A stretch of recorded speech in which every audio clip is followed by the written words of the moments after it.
l'éternité est sans doute quelque chose qui n'a pas de fin.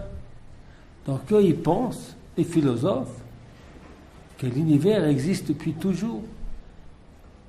Alors, c'est pas qu'ils croient pas en Dieu, ils croient une espèce de Dieu qui est... C'est difficile d'expliquer comment est-ce qu'ils comprennent Dieu. Ils comprennent Dieu comme c'est l'intelligence du monde. Puisque le monde est intelligent. Il a une intelligence extraordinaire. Hein. Vous savez, dès qu'il y a un petit bouleversement dans l'intelligence du monde, c'est des catastrophes.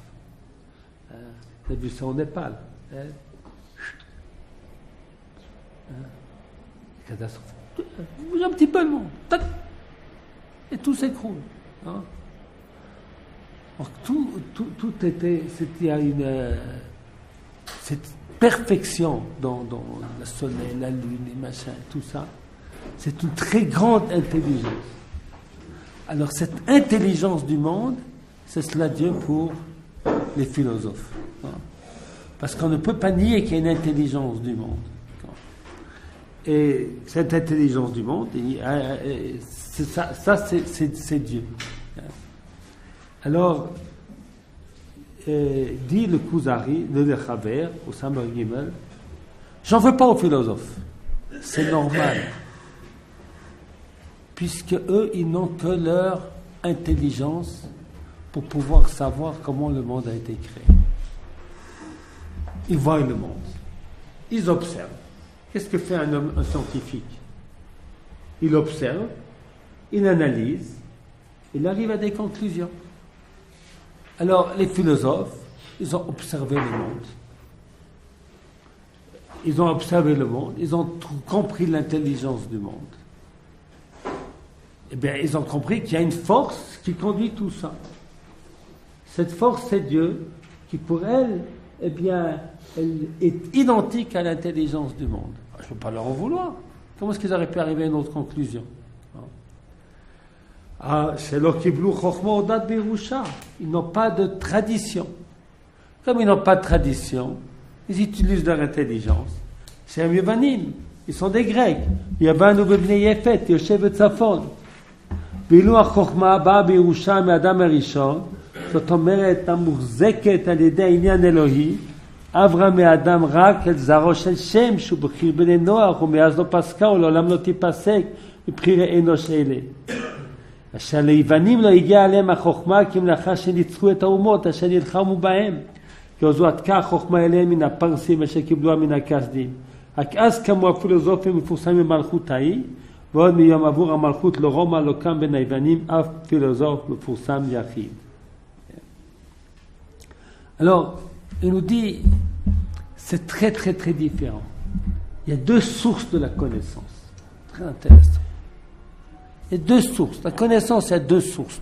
Il y a deux sources de la connaissance. On peut savoir des choses et par l'enquête et par la tradition. Ceux qui sont porteurs de la tradition, ce sont les Sémites. Shem, qui a eu comme enfant Ever, qui est ensuite un descendant Abraham, etc. Ils sont porteurs d'une tradition orale.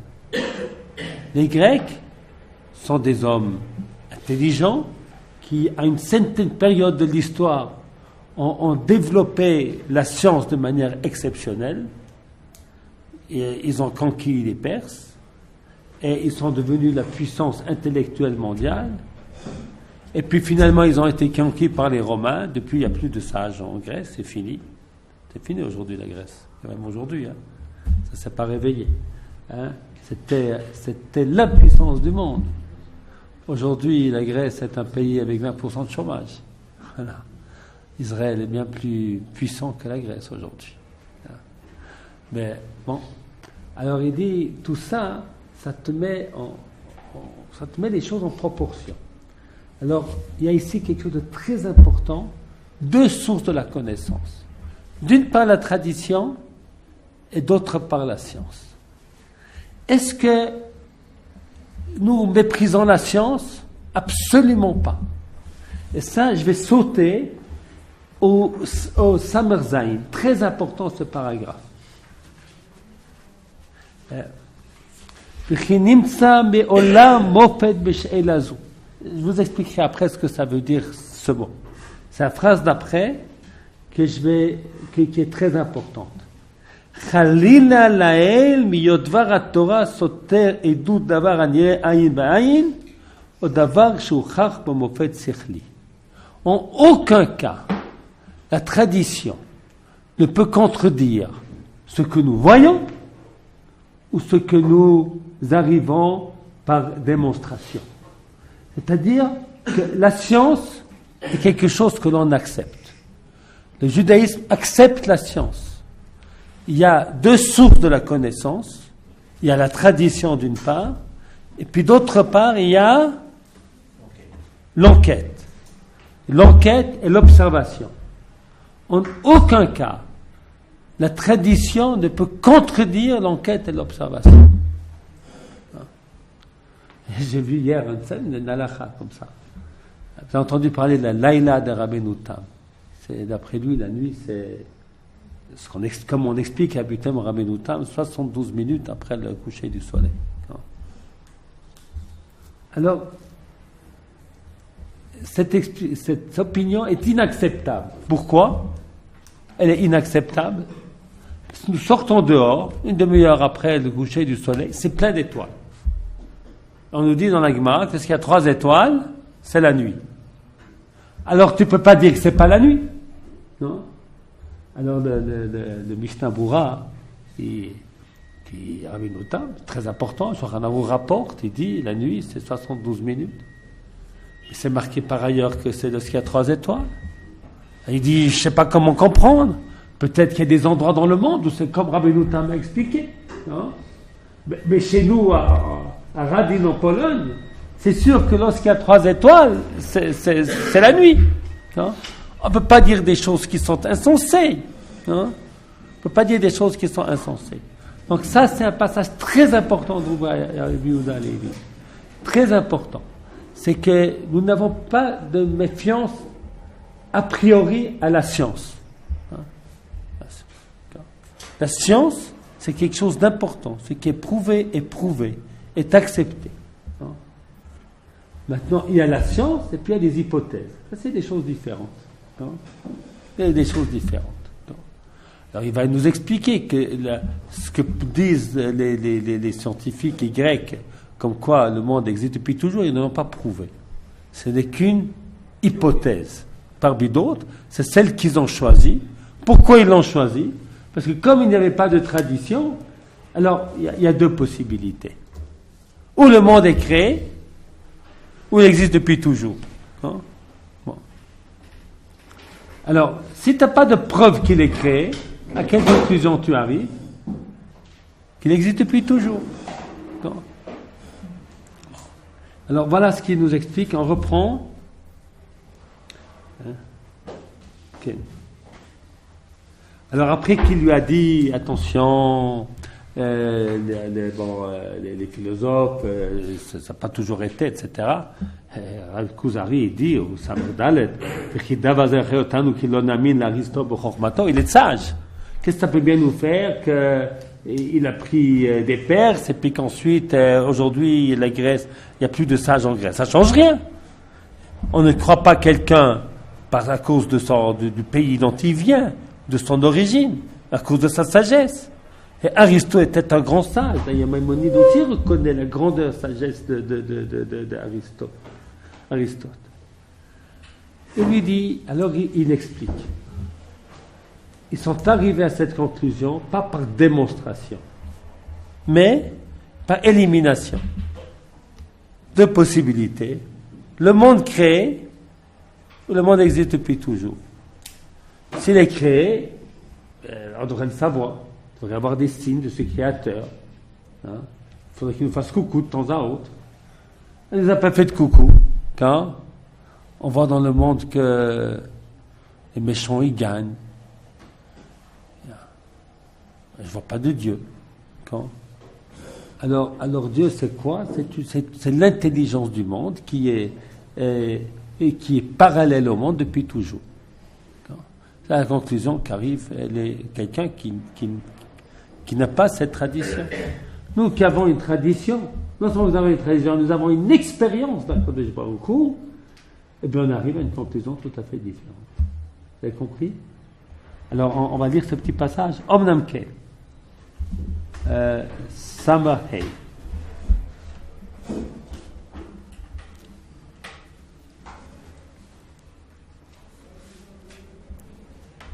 Samahei, tu lis, comment est-ce que tu t'appelles Avidan. אבידן. אמנם כן, רק מתוך שלא הייתה בידו קבלה נאמנה מהאנשים שדיבריהם נאמנים עליו, התחיח אריסטו את שכלו ואימץ מחשבתו בחקירה על ראשית העולם ועל סופו. קשה היה לו לצייר לעצמו יש לעולם ראשית, כשם שקשה היה לו לצייר לעצמו גם את התקדמות העולם, ורק בעיונו המופשט הכריע לצד ההיקשים הנוטים אל הקדמות, ולכן לא ראה צורך בדבר לשאול לדורות שהיו לפניו ולא כיצד יחסו בני אדם. Alors, il dit très simplement, Aristote, il a beaucoup réfléchi sur cette question. Et il n'a pas pu apporter de preuve absolue, ni pour l'une thèse, ni pour l'autre. Il n'a pas pu arriver de preuve absolue, ni pour l'un, ni pour l'autre. Alors, il a semblé plus probable, pas sûr, plus probable que le monde existe depuis toujours. Mais ce n'est pas une preuve qu'il a eue, il n'a pas prouvé la chose. C'est une probabilité. Alors il dit, Ulu haya philosophe ben umma shedot amitiot ovrot bo bekabbalah kemefursamot she'en litrotam. S'il était né dans le peuple juif, par exemple, qui a une tradition sur cette question-là, et puis qui a une histoire très précise du dépôt de l'humanité.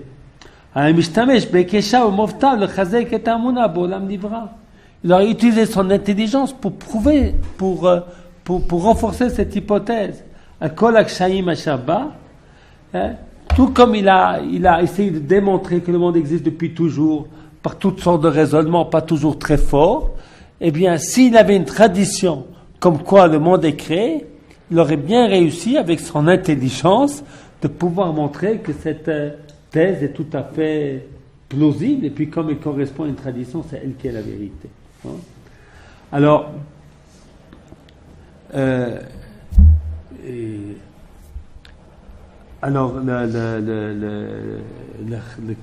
roi de Khuzar dit, lui, il pensait qu'ils avaient vraiment prouvé la création du monde. Alors, alors on revient à Samervav, et quoi c'est la tradition lorsque j'ai une chose logique? Alors il répond, est-ce que quelqu'un a jamais pu prouver l'existence du monde depuis toujours?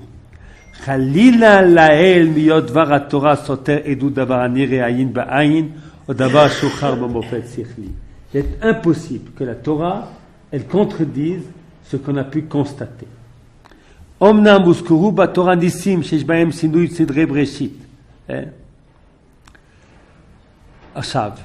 Alors, en fait, nous avons une connaissance du Dieu créateur. Comment on sait que Dieu a créé le monde? Hein? Pas les miracles, pas l'histoire, pas la sortie d'Égypte. La sortie d'Égypte, il y a eu un événement extraordinaire à la sortie d'Égypte qui ne se reproduira pas, ou peut-être se reproduira au temps du Machar, je ne sais pas, mais qui est tout à fait exceptionnel dans l'histoire du monde. Même dans l'histoire de la Torah. C'est le miracle qui est le miracle absolu. Le miracle absolu, des changements, même si vous regardez la Torah, même ces miracles-là, très souvent, ils ont été faits sous le couvert de quelque chose de naturel. Par exemple, Kiat Yam Souf, qu'est-ce que nous dit la Torah? Un grand vent puissant. Je ne sais pas si vous avez vu un jour un film de tsunami. Vous avez vu Moi, j'ai regardé une fois sur l'internet. C'est terrifiant. C'est au Japon. Il y a eu un tsunami. Il y a quelqu'un qui a filmé. Alors, d'un coup, j'ai cru au Kriyat Yam Souf. Hein? Et j'ai vu cette espèce de muraille d'eau qui s'avance, lentement mais sûrement, et qui détruit tout sur son passage, comme s'il n'y avait plus rien du tout. Et qui a pris des maisons grandes comme ces maisons-là, comme si c'était un fétu de paille. Je ne sais pas si vous avez vu des trucs comme ça. C'est impressionnant, non? Moi, je me suis dit d'abord, mais c'est quelqu'un qui a fait un dessin animé. C'est pas possible. Après, j'ai dit dans le journal qu'il y avait quand même des milliers de morts, donc ça, c'est pas un dessin animé. C'est pas des milliers de morts, un dessin animé. Alors, on voit que la Torah, elle décrit Kriyat Yam Souf comme un phénomène naturel. Intéressant. Parce que, je vous explique pourquoi. Parce que si le monde, c'est Rambam il explique ça, le monde a été créé en 6 jours. Si la création n'est pas terminée, 6 jours, ça peut être 6 milliards d'années, j'en sais rien, mais en 6 jours. Si la création n'est pas terminée, on ne peut pas exister. Nul ne peut vivre dans un monde qui serait en continuelle création. Je sors, je vais me promener, tout d'un coup, le jour c'est la nuit c'est le jour. Tout change. Créer des choses nouvelles, moi je ne sais pas, je n'ai pas d'imagination, on ne peut pas imaginer des choses qu'on ne connaît pas. C'est possible de vivre comme ça? Je sors de chez moi, eh bien, lorsque j'ouvre la porte, je vais mettre mon pied par terre, je pense que je vais trouver un sol. Non? Admettons que bon Dieu continue de créer, puis tout d'un coup il fait des trous, il fait des montagnes, il change de climat. Aujourd'hui, en Israël, c'est un climat chaud. Demain, climat de Sibérie. Après-demain, c'est impossible de vivre comme ça. Alors la Torah nous dit dans Tehillim, Chok Natan velo ya'avor. Les miracles de Kriyat Yam Souf, les miracles de la sortie d'Égypte, c'est quelque chose d'unique dans l'histoire. Pour enseigner qu'il y a un créateur. Alors nous avons l'expérience qu'il y a un créateur. Aujourd'hui, notre expérience du créateur, c'est par notre retour en Israël. Comment tu t'appelles? Nathan. T'habitais où? Qu'est-ce que tu viens faire ici? Parce que Dieu a dit Lech lecha me'artzecha melot tacha. C'est pour ça que tu es là. C'est pour ça que tu es là. Que tu as fait exprès, que tu n'as pas fait exprès, que c'est ta volonté, pas ta volonté. Et ces Juifs qui habitent en Israël, la plupart sont venus par propre décision. Comment on est arrivé ici? Je te dis un petit peu l'histoire. Il ne faut plus vivre en exil. Être jeté de partout. Pourquoi est-ce qu'on a quitté le Maroc? C'est sympa le Maroc. C'était gentil les Arabes là-bas. Non? Pourquoi est-ce qu'on a quitté? On a quitté pour la France. Hein? Pourquoi ils ont quitté le Maroc? Pourquoi ils ont quitté l'Égypte?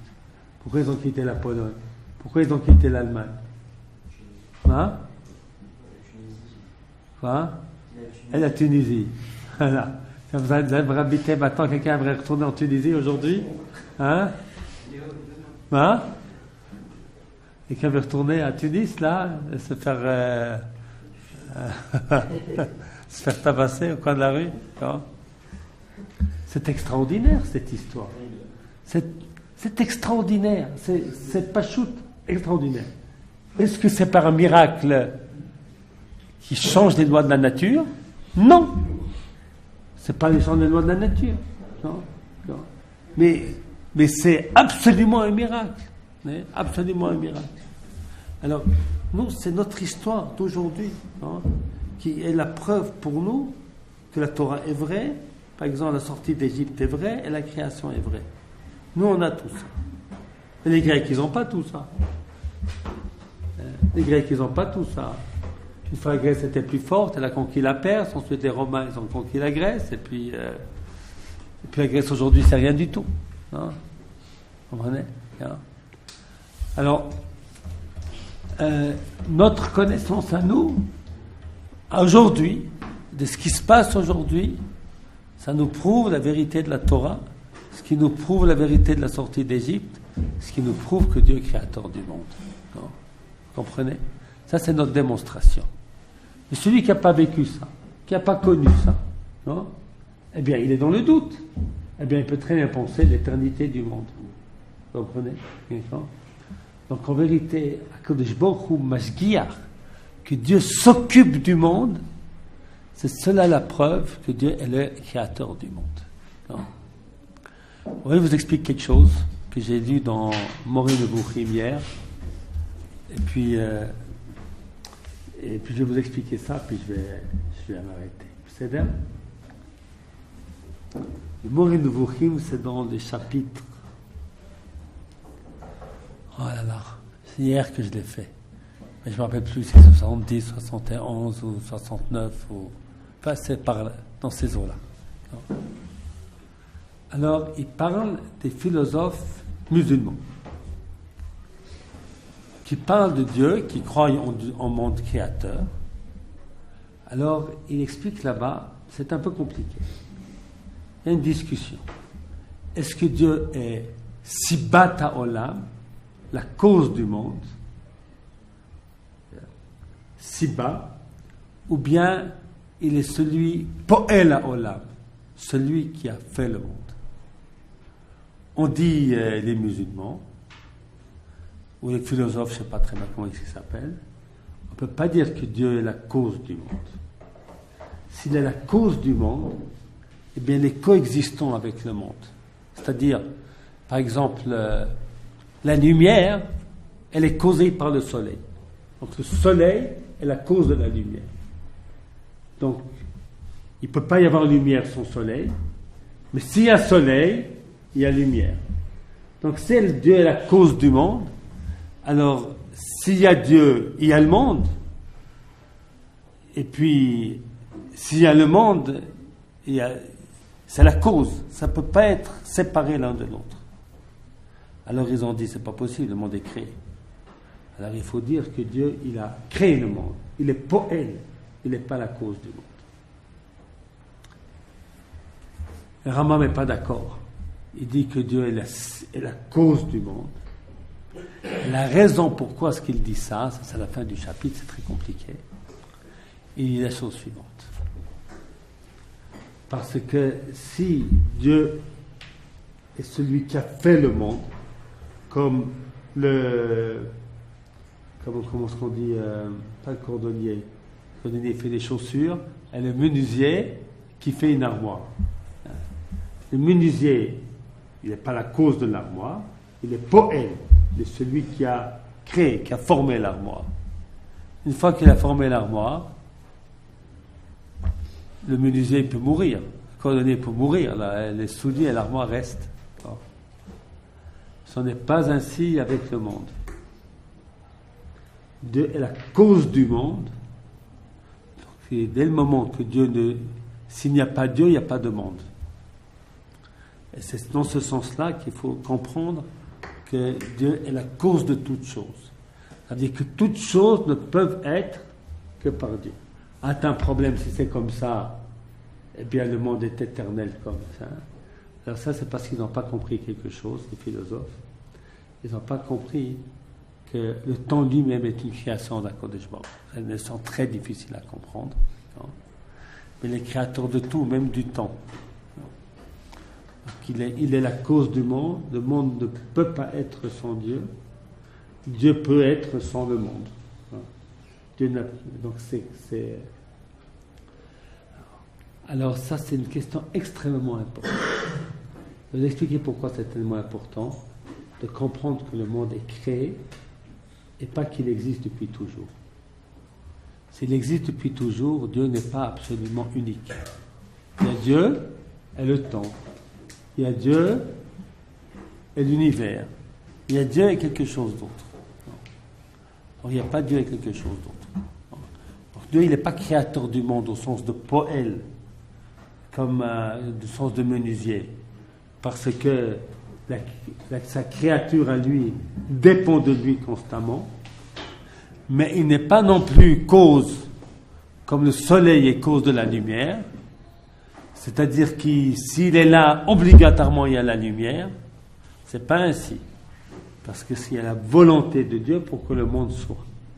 C'est ça que nous explique le premier chapitre de Bréchit. Vous avez compris? Alors, on va conclure que pour Rabbi Yehuda Halevi, eh bien, le monde est créé. Si nous n'acceptons pas les thèses que le monde existe depuis toujours, c'est parce que ces thèses-là n'ont pas été prouvées. Ce ne sont que des hypothèses. Alors ces hypothèses, elles se cassent devant notre tradition et devant notre vécu. Comme quoi, c'est tellement important de fêter la fête de Pessah. Mais c'est la base de toute notre foi. HaKadosh Baruch Hu qui est présent. Nous les Juifs, je crois qu'on a une conscience de la présence de Dieu dans ce monde. On n'a pas le sentiment de vivre dans un monde sans maître. Qu'est-ce que tu dis, Shmuel? Tu es d'accord avec moi? Qui n'a pas expérimenté un petit miracle? Expérimenté un petit miracle dans ta vie? Quelques-uns déjà, tu vois? Non. Très important. Non. Moi, je crois qu'on a tous, un moment ou d'autre dans notre vie, on ressent l'ashgacha. Ça ne veut pas être du hasard. Hein? Qu'est-ce que tu penses, Théo, Léo? Tu es d'accord avec moi? Tu es d'accord? Hein? Quelqu'un peut me raconter un événement qui lui est arrivé, qui lui semble ashgacha mamash? Il y a une histoire à raconter? Une histoire à raconter, Dan? Non? Ça, c'est secret pour toi. Hein? Quoi? Je ne sais pas quoi raconter, ou tu ne veux pas raconter. Tu n'es pas obligé. Voilà. Tu n'es pas obligé. Moi, je crois qu'il n'y a pas un homme juif qui n'a pas une petite histoire d'ashgacha très particulière. Alors, on ressent que les choses ne sont pas du hasard. Elliot, tu es d'accord avec moi? Voilà. Tu ne veux pas raconter. Pas dans la tête. Voilà. Là, réfléchissez bien à votre vie. Réfléchissez bien à ce qui nous arrive. Réfléchissez bien comment vous êtes arrivés au monde, comment vos parents se sont rencontrés, comment vous êtes arrivés à la yeshiva, comment plus tard, c'est quand vous allez rencontrer votre futur. Hein, vous allez voir combien que celui qui regarde, qui ouvre les yeux, qui ouvre les oreilles, qui ouvre son nez, qui met tous ses sens, eh bien, il découvre HaKadosh Baruch Hu à chaque pas. À chaque pas. Très important. Ça, c'est nous enseigne le Rambam et Rabbi Yehuda Halevi, en disant que Dieu est créateur. Il est créateur pas au sens philosophe du terme, qui se confond avec la nature, mais il est créateur en tant qu'être de volonté, hein, qui a créé le monde, que le monde dépend de lui constamment, et s'il dépend de lui constamment, eh bien sa présence est constante. Mais elle n'est pas vue sans bonne volonté, parce qu'autrement on n'aurait pas on ne pourrait pas vivre. On ne pourrait pas vivre. Non. D'accord, toi Nathan? C'est bizarre, ça ne change pas les dents, hein? Dans des minutes. C'est moi qui les oublie. Mais après, ça revient à l'événement. Alors, ça va, Nathan? Tu as une histoire? Il y a personne qui a une histoire à me raconter? Bisfarad, un vrai petit. C'est tous des Ashkenaz comme ça? Secret? J'ai une histoire. Oui, alors on écoute. J'étais comme ça, un jour, Voilà. Là, un peu de sourire, là. C'était trop sérieux, ce chiot.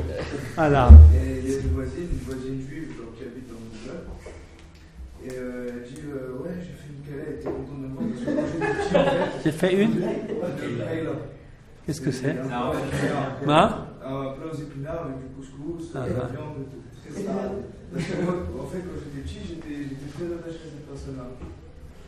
Et après, elle me passe ce truc et je dis ok, je vais le mettre de côté, après je mange.